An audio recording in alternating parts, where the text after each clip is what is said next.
के सोच्छ होला मानिसले मर्नु अघि, ऊ सुकेको पात चाहिँ हाँगाबाट झर्नु अघि।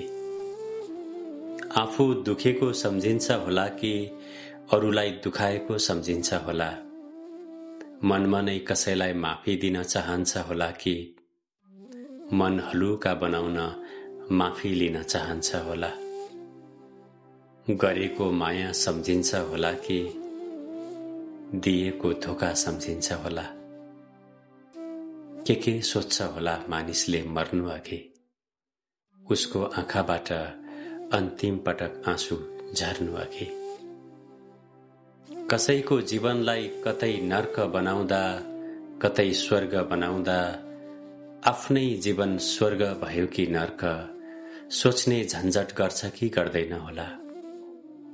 जीवनको यो अन्तिम क्षणमा उसलाई जीवन मन पर्छ कि पर्दैन होला।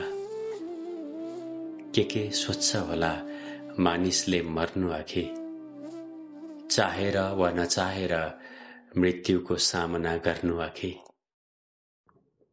जीवनमा कहिल्यै साथ नदिने पनि निन्याउरो मुख लगाएर मलामी जान तयार आँगनमा उभिँदा, मन मनै भए पनि तँलाई मेरो मलामी जाने कुनै अधिकार छैन भन्दै जीवनको अन्तिम घुर्की लगाउन भ्याउँछ कि भ्याउँदैन होला। अन्तिम साससम्म पनि अशान्त उसको आत्माले उसले कहिल्यै नपाएको शान्ति पाउँछ कि पाउँदैन होला। के सोच्छ होला मानिसले मर्नु अघि।